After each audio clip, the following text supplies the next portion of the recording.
All right. Okay. Hello and welcome to the video. My name is Wade Smith. And this video is about the isshinryu basic wrist locks, which I'm sure most real martial arts share some or all of these in common. I was first taught these at yellow belt, and they are in fact first introduced at yellow belt, which is ninth Q or the first promotion after white belt, because Qs count down from white belt being 10th Q. The lowest rank is 10th Q. The highest Q rank is first Q, which is third degree brown belt. And then Don's count up from first degree black belt through 10th degree black belt. All right. So you're taught this at ninth Q after you've learned all your basic striking through the 3 months or so of training of white belt. It takes a bare minimum of 3 months to go from white belt to yellow belt, no matter how good you think you are. All right. So at yellow belt, you were taught, you're introduced to about 8 to 10 submissions on probably even your very first submissions day, to be honest with you. But most of them are going to be wrist locks and the cross arm breaker and the rear naked choke. So what are the wrist locks? All right. And first of all, anybody that tells you joint locks don't work, the only reason they wouldn't work is if the person doing the joint lock is doing it wrong. Period. I've had thousands of them demonstrated on me, and I've used them hundreds, if not thousands, of times, and they always seem to work for me. All right. So the first one, and there is some truth to the fact that the front wrist lock is a little bit strength on strength, but you're going to grab them across. Now, in a street self-defense situation, versus, I'm going to show you the difference between MMA. In MMA, you're required to grab, quote, a majority of fingers. So I guess that means either 3 or 4 fingers. All right. Probably all 4. And then you put pressure back this way. I'm very resistant to it because I have trained myself to be resistant to it through thousands of hours of being a demonstration partner with my sensei. But you twist back and down, and the person's wrist is going to feel incredible pain right through here. All right. It's going to hyperextend all the muscles and tendons and ligaments right through here. And then while you're doing that, you may say, well, the wrist lock doesn't fully submit them. No, it doesn't. It hurts like hell, but most people are not going to tap out to it. So what do? While you have them in the wrist lock? You knee strike them in the solar plexus, or you elbow strike them in the face, and so forth. All right. So there is some truth to the fact that that wrist lock by itself is not going to finish your opponent off. This one is called the full wrist lock, and it will finish your opponent off by itself.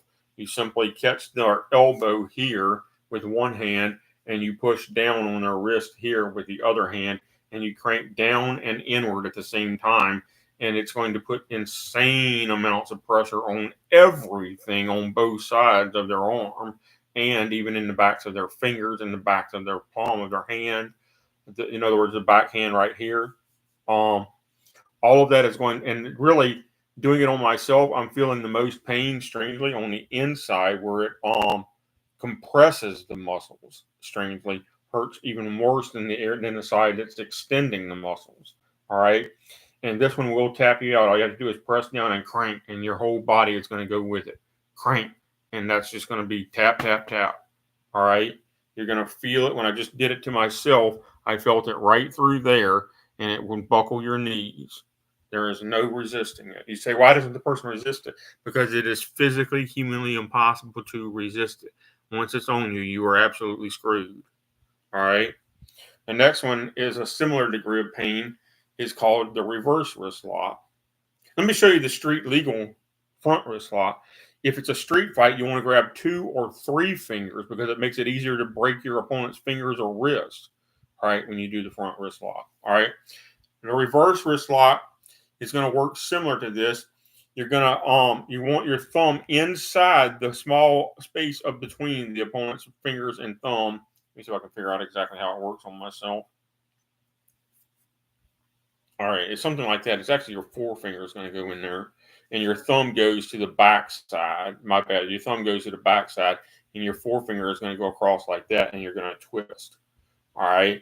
And most of the time, you're going to get your opponent's arm behind them like this, which is why it's called the reverse wrist lock, both because it has the reverse motion of the front wrist lock and because it's actually a behind the back wrist lock. Let's see, about 2.5 years ago, I met a gentleman who was running his mouth about how he went into a jiu-jitsu school and tapped everyone out. And all he had was a high school wrestling background. And I sat there and listened to him for about 30 minutes, running his mouth about how he tapped out all these jiu-jitsu black belts. And I was like, so I acted like I believed him, and I went up to him and I said, go ahead and throw a punch at me. And when he threw a punch, because I said, I want to show you something. And when he threw a punch at me, I immediately got him in a reverse wrist lock. And he's like, oh my God, don't do that cop stuff to me. Stop, don't do that cop stuff to me. I was like, that's called a reverse wrist lock. That's jiu-jitsu. All right? That's supposed to be basic jiu-jitsu. Anybody that's got a Gracie black belt and doesn't know that is an idiot. And most of them don't know that, so they're idiots. I know because I've trained with them. The reverse wrist lock is going to tap your opponent out, or else they're just going to give up in frustration whether or not it hurts them. All right? Because once you get it on them, they're not getting out of it, first of all.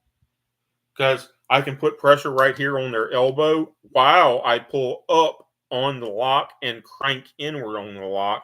And they're going to feel pressure on this part of their arm. It's actually the compressive pressure again that hurts worse than the stretching pressure on the back side of the hand. When you do it correctly, it's the compressing side of this lock that hurts the worst, and they're not going to be able to move. It's going to buckle their knees every time you crank on it, and you can also kick them in the back of the knee while you're doing the lock on them to make their knee buckle even that much more. All right. So again, you might not tap everyone out with just the lock itself, but it's going to give you such a huge advantage that you're going to win the fight pretty much instantly. Because again, once you kick this right knee out from under me, you can then.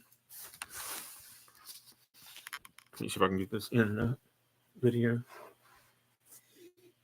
Anyway, there's a pressure point on the back of your knee. If you don't believe me, get on your knees and just push down into the back of one of your knees until you feel it.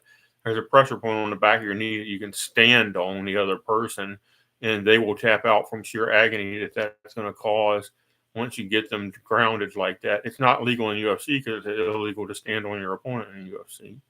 It's illegal to do almost everything I know in UFC.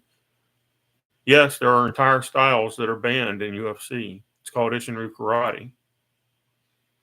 They literally banned everything we do.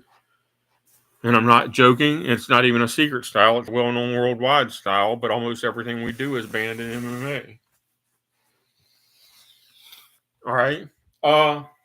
Double cross-arm wrist lock is basically you get your opponent in two front wrist locks simultaneously, and then you just knee them to death until they either shout, I quit, or until the referee stops it.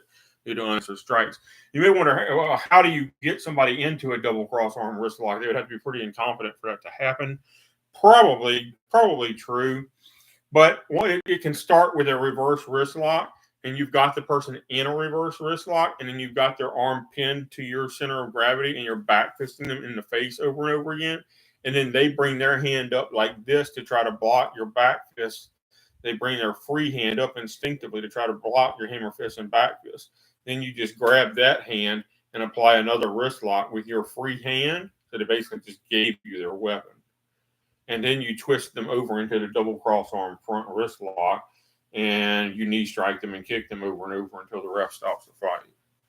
So that's how that works. It's pretty rare to happen, very rare. I mean, you've probably never even seen it in MMA because most of them do not know that technique. They flat out do not know it, so they wouldn't use it even if it was legal. Sort of like how most of them do not know the inside and outside heel hook that you use if you actually do manage to catch a roundhouse kick out of the air. They don't know that. It's not banned as far as I know. And the fact of the matter is I've seen it at least 20 times in the UFC and other major MMA promotions where the one fighter catches the other fighter's foot out of the air and does not attempt to apply a front figure four ankle lock, nor does he attempt to apply an inside or outside heel hook lock. And it's like, you idiot. And then he just like lets the guy's foot go. It's like, you idiot. What are you doing? You had to fight one. Did you not know that? Do they not? Somebody answer me. By the way, if anybody watches this, ask Dana White, is that move banned in MMA, or do the fighters, are they just that incompetent that they do not know white belt and yellow belt level technique? Because that's no more than yellow belt level technique in the style of karate that I was trained in. Did they not know it, or is it banned? Somebody answer me that. I want to know. I want to know the honest to God truth. All right. Front figure 4 ankle lock. Let me sit here and show this. Right here. This is called your Achilles tendon. Right here. On the other person, you're going to take your radius bone and jam it into the Achilles tendon, and you're going to form a figure 4 around their leg, which I can't really demonstrate on myself. I wish I had a demonstration partner. And you're going to leverage and roll back. It works just like the Americana, except it's on the ankle instead of the arm. All right? And you're going to leverage and roll back, and the other person is either going to tap out or you're going to rupture their Achilles, and then they're going to tap out anyway. Then they'll really be screaming once you ruptured their Achilles. Is they're going to tap out ahead of time, or they're going to tap out after the fact. And if they tap out after the fact, it's going to be 10 times worse than if they had tapped out ahead of time. Because once it ruptures, it takes about a year to a year and a half to heal, even with surgery. All right, that's going to be the end of the video. I think I've taught everything that I need to teach here. And I also got a little off topic because I didn't really want to talk about the ankle lock. But anyway, all right, goodbye. Thank you for watching.